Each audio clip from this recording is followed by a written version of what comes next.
सबसे पहले सबको गुड मॉर्निंग। और कैसे हो मेरे सूरत के क्यूटीज। तो आज मुझे बहुत गर्मी लग रही है, तो मैं सुबह सुबह बाहर आई हूँ और मुझे टिफिन तो जैसे बनाना होता नहीं है, इसलिए मैं है ना जल्दी जल्दी रेडी हो जाती हूँ ऑफिस के लिए। और देखो आज देखो ये कुत्ता भाई साहब क्या कर रहा है, मतलब कि इसके अंदर क्या है भाई। और चलो भाई उसको मस्ती करने देते, हमें हमारी ऑफिस जाना है, तो इसलिए मैं जल्दी जल्दी नीचे आ गई और बस अपनी गाड़ी में पेट्रोल चेक कर लेती हूँ, क्योंकि उसका कुछ भरोसा रहता नहीं है। और बस रेडी हो जाती हूँ ऑफिस के लिए। और भाई ठंडी लगती है कभी कभी और कभी कभी गर्मी लगती है, क्या ही करूं। मेरे तो ऐसे ही टाइम है ना, लेट हो जाता है, कभी जल्दी हो जाता है, पता नहीं मेरे साथ ऐसा क्यों होता है, भगवान जी मेरे साथ ही क्यों ऐसा करते हैं। और बस देखो ऑफिस में आ गई थी और देखो मैं जैसे कि अब भी बोलूं, कभी लेट हो जाते कभी जल्दी हो जाती, तो मैं आज लेट तो हो ही चुकी हूँ। और दोपहर में जब मुझे टाइम मिलता है ना, मैं पूरा टाइम वेस्ट करती हूँ, दूसरा कुछ करती नहीं हूँ। और पता नहीं आज मेरे सर में इतना दर्द क्यों हो रहा है यार, मैं तो कंटाल गई हूँ पूरे दिन। और देखो घर पे आने के बाद भी है ना, मम्मी घर पे नहीं थी, पता नहीं कहाँ गए थे। एक तो मम्मी कहीं बाहर जाती है मुझे बोल के नहीं जाती, एक तो मुझे चाय बनानी पड़ती है ना, इसलिए मुझे बहुत आलसूपन आती है। आपको तो पता है कि मैं किस लेवल की एक आलसू लड़की हूँ। और देखो मैंने भी वैसा ही किया है, मतलब कि जो चाय थी ना उसको गर्म करके मैंने पी ली है। और भाई ये सब करने के चक्कर में मेरे पास इतना सारा काम था, पर मैंने कुछ किया नहीं है। अंदर आके ना बस आराम से चाय पी हूँ और टाइम ही वेस्ट किया। और बैठे बैठे ना सिर्फ मच्छर ही मारे। सच्ची में देखो एक मच्छर मेरा खून पीने आया था, तो मुझे लगा चलो मैं वीडियो बना लेती हूँ। पर देखो वो कितना चालाक है भाई, ये तो बड़ा चालाक वाला मच्छर था। मेरे को लगा अभी तो वो गया ही, पर देखो मुझे चकमा दे के वो निकल गया था यार। मतलब कि मच्छर भी भाई बहुत चालू मानस होते हैं रे। और देखो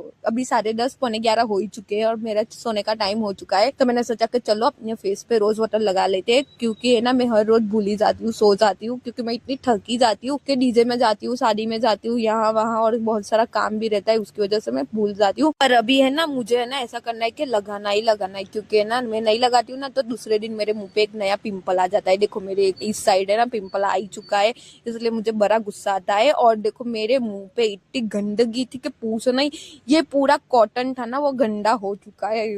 फिर तो मैंने उसको फेंक दिया। और देखो आज है ना मैं अपनी ऑफिस से अपनी ड्राइंग लेके आई थी और देखो मैं ये स्केच कर रही हूँ। मतलब मैं बहुत डिजाइन सोची, पर मेरे को है ना कुछ समझ में नहीं आ रहा है कि क्या करूँ। ये भी मैंने बहुत मुश्किल से किया है। अगर आपके पास कोई डिजाइन हो तो मुझे आप डीएम कर सकते हो या कमेंट में है ना फोटो भेज सकते हो, आप कुछ भी कर सकते हो। इस पे मैं क्या करूँ। और मुझे पक्का पता है इसको कंप्लीट करते करते मुझे 2-3 या 4 दिन तो लग ही जाने वाले हैं, पर मैं अपनी ऑफिस में ले जाऊंगी, वहाँ पे मुझे टाइम मिलता है मैं वहाँ पे कर लूंगी। तो अभी तो मैं सोने चली, बाय बाय गुड नाइट। आपसे मिलूंगी मैं कल नए व्लॉग में। और ये देखो मेरा मिस्टर पांडा मेरे साथ सोता है हर रोज। और ऐसे ही डेली के व्लॉग देखने के लिए मुझे फॉलो कर दो और मेरे यूट्यूब चैनल को सब्सक्राइब कर दो। तो बाय बाय क्यूटीज।